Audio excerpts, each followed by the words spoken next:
देऊळगाव राजा दिनांक 20 जुलै राज्य सरकारने आरक्षण उपवर्गीकरण तत्काळ लागू करावं या प्रमुख मागणीसाठी सकल मातंग समाजाच्या वतीने आज देऊळगाव राजा येथे विराट जनआक्रोश मोर्चा काढण्यात आला। बस स्थानक चौक येथून सकाळी मोर्चा सुरुवात झाली। हातात फलक, घोषणाबाजी आणि विविध मागण्यांचे फलक घेऊन समाज बांधव मोठ्या संख्येने या मोर्चात सहभागी झाले। महिलांसह युवक, ज्येष्ठ नागरिक आणि विविध सामाजिक संघटनांच्या प्रतिनिधींची लक्षणीय उपस्थिती होती। मोर्चा दरम्यान आरक्षण उपवर्गीकरणाची अंमलबजावणी तातडीने करण्यात यावी अशी जोरदार मागणी करण्यात आली। आंदोलकांनी शासनाच्या विरोधात घोषणाबाजी करत आपल्या मागण्यांकडे तातडीने लक्ष देण्याचे आवाहन केले। मोर्चानंतर संबंधित अधिकाऱ्यांना मागण्यांचे निवेदन सादर करण्यात आले।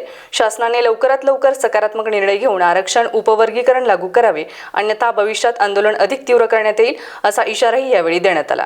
या मोर्चाचे फोटो व व्हिडिओ सोशल मीडियावर मोठ्या प्रमाणात व्हायरल होत असून नागरिकांकडून या आंदोलनाची चर्चा सुरू आहे। आमची प्रमुख मागणी काय आहे? संविधानिक मागणी आहे। डॉक्टर बाबासाहेब आंबेडकरांनी घटनेमध्ये जो अधिकार आम्हाला दिलेला आहे, त्या अधिकाराच्या माध्यमातून सुप्रीम कोर्टने जो निर्णय दिलेला आहे 1 ऑगस्ट 2024 रोजी, त्या निर्णयाची अंमलबजावणी करण्यात यावी करतो। हा संविधानाला विरोध करतो, हा आरएसएसचा माणूस आहे, हा बीजेपीचा माणूस आहे। अरे हे नवीन पिल्लू कुठून आणलं बाबा तुम्ही? अरे आम्ही बाबासाहेब लोजी असत, अण्णाभाऊ फुले शाहू शिवी देतात, आम्हाला मानते म्हणतात, आम्हाला घाणेरड्या शिव्या देतात। मी सांगतो, आमच्या स्टेजवरच्या एकाही वक्त्याने जर बाबासाहेबांविषयी आणि महार आणि बौद्ध विषयक शब्द जर काढला असेल ना, की तिची जबाबदारी आम्ही घेऊ। आमचा कोणताही नेता कोणत्याही समाजाविषयी बोलत नाही। तुमचे लोक व्हिडिओ करून लाईव्ह काही समाजकंटक आहे, मी इथं मुद्दामून सांगतो, महाराज बौद्धामध्ये समाजकंटक आहे, मांगामध्ये काही समाजकंटक आहे, हे दोन्ही समाजामध्ये भांडण लावायचं काम करतात। त्यामुळे या मुद्दामून या ठिकाणी मी सांगतो, सोशल मीडियामध्ये 2 दिवसापासून आपण पाहत आहात, सगळीकडे व्हिडिओ व्हायरल झाला, बौद्धावर हल्ला झाला, मार समाजावर हल्ला झाला। अरे बाबा, अरे तो समाजकंटक सरळ सरळ शिव्या करते, त्याला मारलं, त्यासाठी समर्थन करता तुम्ही? बाबासाहेबांसाठी रक्त आम्ही सांगलं आमच्या पोचीराम कांबळेला जय भीम म्हणता म्हणता खांडोळे केलं, पण शेवटपर्यंत जय भीम म्हणला आमचा पोचीराम कांबळे। त्यामुळे या ठिकाणी तुम्ही म्हणू नका। मुख्यमंत्री साहेब फडणवीस साहेबांना विचारतो, साहेब तुम्ही कशाची वाट बघता? तुम्ही काय करू लागले?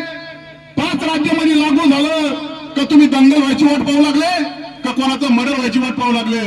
तुम्ही दोन्ही समाजाच्या नेत्याला बोलवा, त्यांचे 10 नेते बोलवा आणि आमचे 10 नेते बोलवा, बैठक घ्या आणि तिथं डिक्लेअर करा, आम्ही जो निर्णय घेणार तो घेणार, तुम्ही तुमचे आंदोलन मोर्चे बंद करा आणि नेत्याला आव्हान करू द्या। हे खालचे जे लोक आहेत, ज्या पोराला कळत नाही, शिक्षण कमी आहे, अरे की ज्या पद्धतीने महापुरुषांचा अपमान होतोय, समाजाचा अपमान होतोय, बाबासाहेब आंबेडकरांचा अपमान होतोय, शाहू महाराजांचा अपमान होतोय, 2 समाजामध्ये वाद निर्माण होतोय। फडणवीस साहेब, तुम्ही सगळं उघड्या डोळ्यानं पाहता। निश्चित केलेला जजमेंट आहे की प्रत्येक राज्यामध्ये अनुसूचित जातीचं उपवर्गीकरण झालं पाहिजे। याच्यामध्ये 5 राज्यानं देशातल्या उपवर्गीकरण लागू केलं। तिथं काँग्रेसची सरकार आहे, काँग्रेसच्या सरकारनं, त्यांची देशात सत्ता नाही, परंतु काँग्रेसच्या सरकारनं 5 राज्यामध्ये आरक्षणाचं उपवर्गीकरण लागू केलं। परंतु तुमची देशात आणि राज्यात खालून वरपर्यंत फडणवीस साहेब तुमची सत्ता आहे, परंतु 2024च्या माननीय सर्वोच्च न्यायालयाच्या आदेशाचं पालन आपण करत नाही, ही आमची या सभेतून आपल्या पुढे खंत आहे। या सभेतून मी आपल्या पुढे मांडत आहे। वर्गीकरण लागू करत नाही याच्यावर आमचा आक्षेप आहे।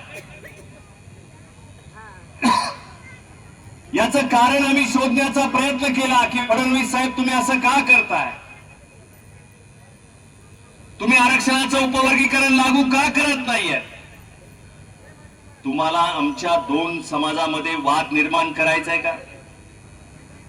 तुम्हाला या महाराष्ट्रामध्ये दंगली होणे अपेक्षित आहे का?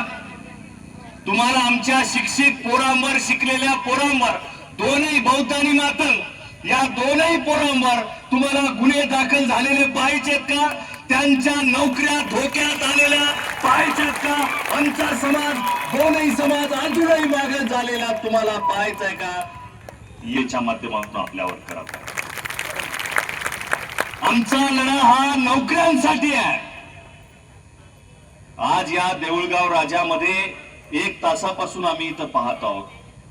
समाजाची अवस्था मी पाहत आहे. ज्या समाजात माझा मातंग समाजामध्ये जन्म झाला त्या समाजाची अवस्था काय आहे हे आम्ही डोळ्यानं पाहत आहोत.